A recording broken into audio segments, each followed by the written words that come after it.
देखो बेटा, आज आपका जो टॉपिक है वो स्ट्रेस और स्ट्रेन का टॉपिक है।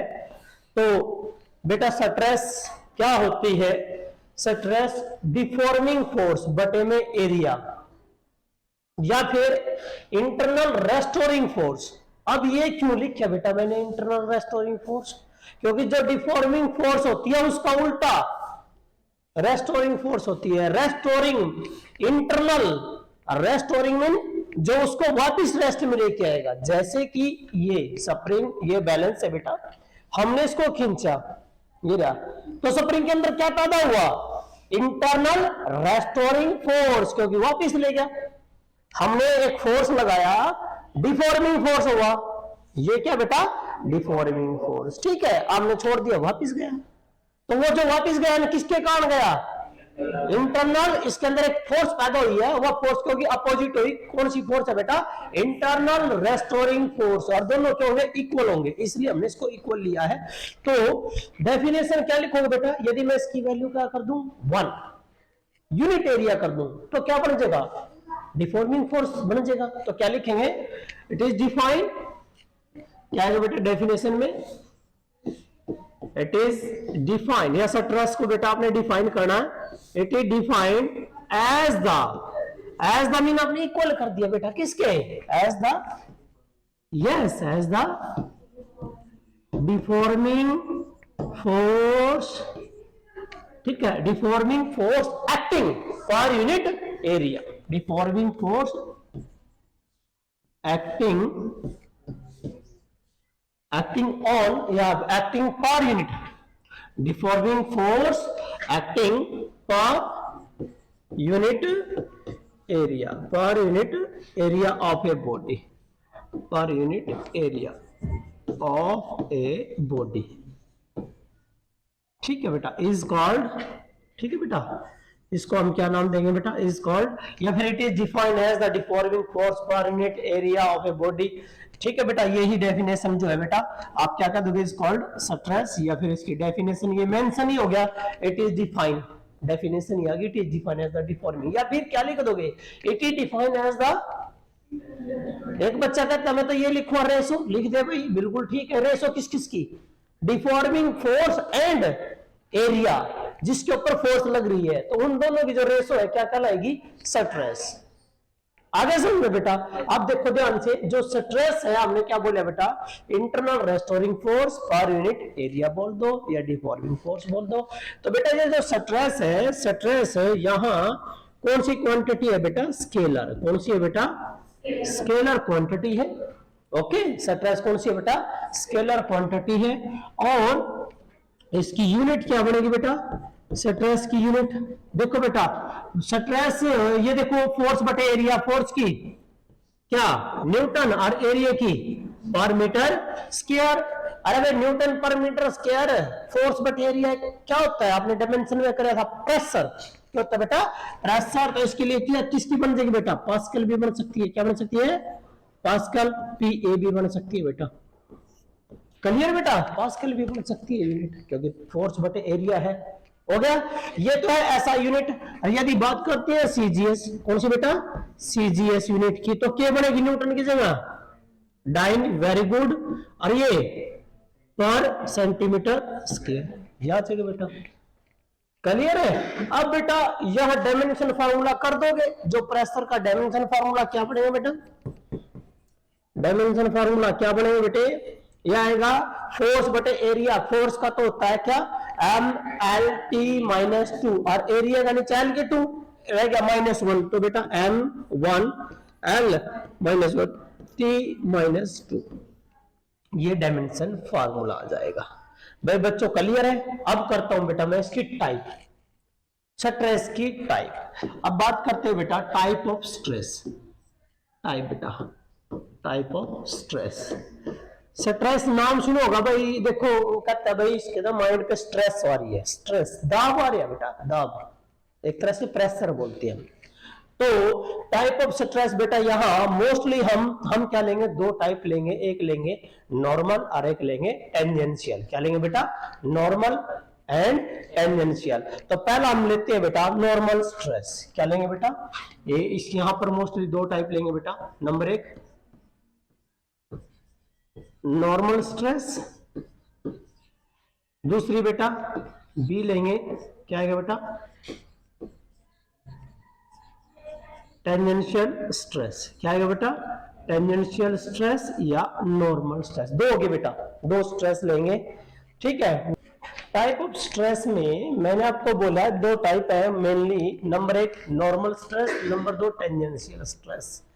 नॉर्मल स्ट्रेस नाम से पता लग रहा है, स्ट्रेस की डेफिनेशन क्या थी, डिफॉर्मिंग फोर्स बटे में एरिया, लेकिन आगे क्या लग गया नॉर्मल। तो ऊपर क्या लिख दोगे, नॉर्मल फोर्स, ऊपर जो फोर्स आओगी डिफॉर्मिंग फोर्स यानी क्या लिखोगे आप ऊपर डेफिनेशन बेटा, क्या जाएगी वो, नॉर्मल फोर्स पर यूनिट एरिया। भाई यदि फोर्स कैसे लगे, देखो ये ना, यदि किसी बॉडी के एरिया ऑफ क्रॉस सेक्शन से परपेंडिकुलर फोर्स लगे तो वह जो स्ट्रेस होगी कौन सी होगी बेटा, नॉर्मल।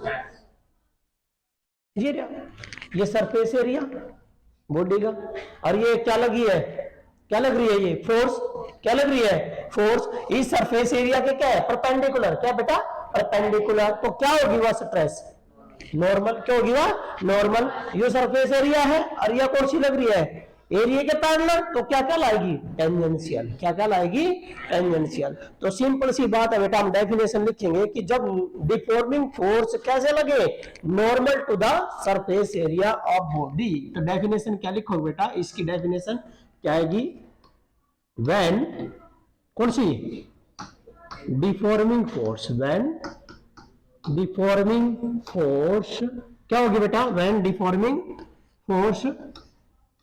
अब कैसे करें, when deforming force act, yes act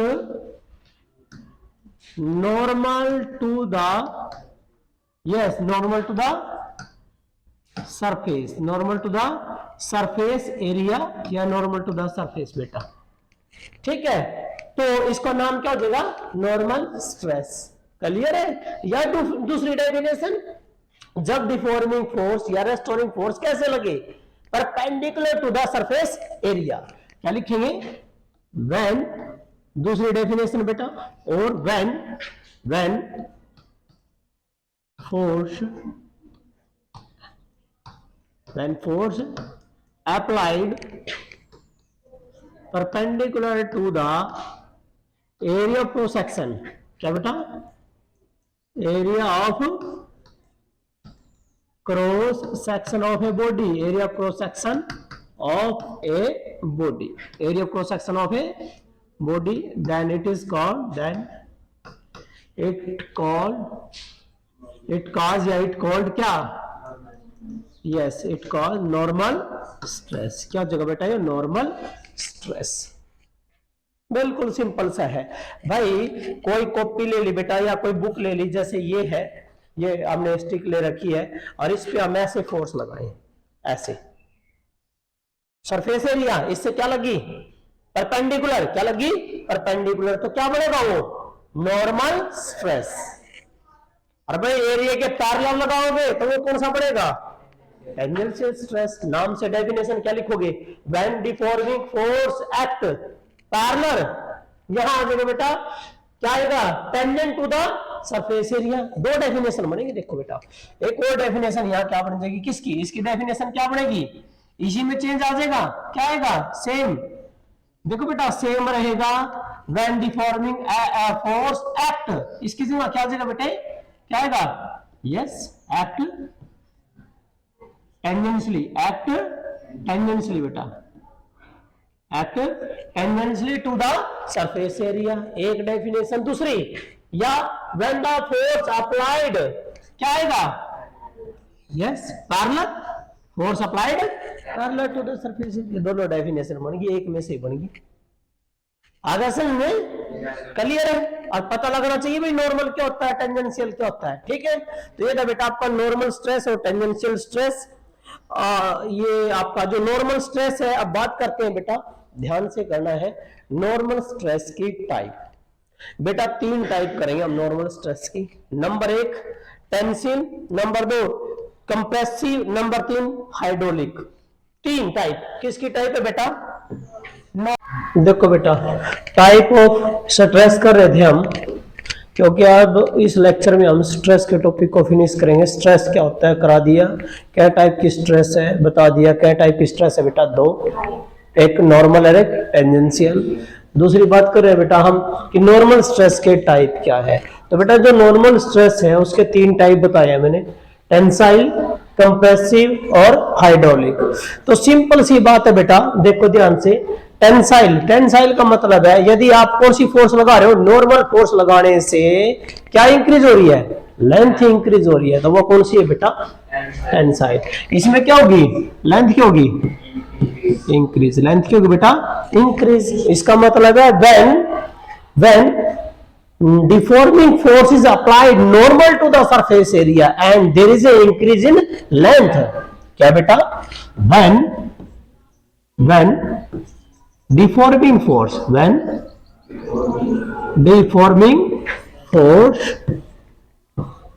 is applied, deforming force is applied कैसे?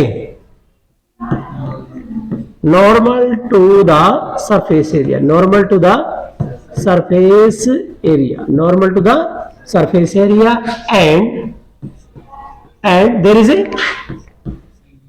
yes, there is increase in, there is a increase in length, there is a increase in length, then it called, इसका नाम क्या हो जाएगा बेटा? Tensile. क्या हो जाएगा बेटा? That is the tensile stress. क्या बेटा? Tensile stress. किसकी टाइप है बेटा? ये नॉर्मल की। आ गया? लेंथ इंक्रीज हो रही है तो टेंसाइल, और भाई लेंथ डिक्रीज हो रही है तो कंप्रेस से नाम तो पता लग रहा है, कंप्रेस में डिक्रीज होना, कंप्रेस हो जाना। तो लेंथ क्या होगी इसमें? इस वाले में लेंथ क्या होगी बेटा? लेंथ क्या होगी बेटा? डिक्रीज। क्या लिखेंगे बेटा? Length decrease. कब? When deforming force act normal to the surface area and there is a decrease in length. क्या होगा बेटा? लेंथ क्या हो जाएगी? डिक्रीज हो जाएगी।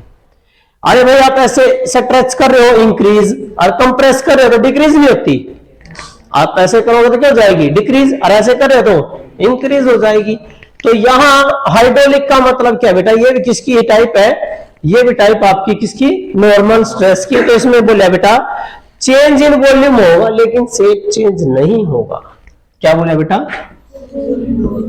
Yes, there is a change in volume only, change in volume, not shape, not shape. भाई shape change नहीं होगी, वॉल्यूम चेंज होगा। कैसे? जैसे कि ये आपने ली बेटा एक स्फेरिकल बॉडी है, वॉल्यूम कितना है? v है। नॉर्मल फोर्स लग रहा है, ये नॉर्मल फोर्स लग रहा है बेटा। क्या लग रहा है? नॉर्मल फोर्स, ऐसे फोर्स नॉर्मल। तो क्या होगा रहा है? डिक्रीज नहीं होगा वॉल्यूम है, वॉल्यूम डिक्रीज हो गया तो ये वॉल्यूम इतना आ गया बेटा, ये आ गया, दैट इज v डैश। क्या हो गया? v dash. तो डिक्रीज नहीं हुआ वॉल्यूम। क्या शेप चेंज हुई इसकी? शेप चेंज हुई इसकी? No, shape as it is है, लेकिन क्या चेंज हो गया बेटा? वॉल्यूम चेंज हो गया। तो यहां वॉल्यूम चेंज हो जाए और शेप चेंज ना हो, क्या लगाने पर? नॉर्मल फोर्स, नॉर्मल फोर्स या force normal to the surface area लगाने पर क्या चेंज हो जाए बेटा? क्या? वॉल्यूम चेंज हो जाए, not shape, then it is called क्या होगा? Hydraulic stress. क्लियर है? ये थे टॉपिक आपके बेटा स्ट्रेस और नॉर्मल स्ट्रेस की टाइप।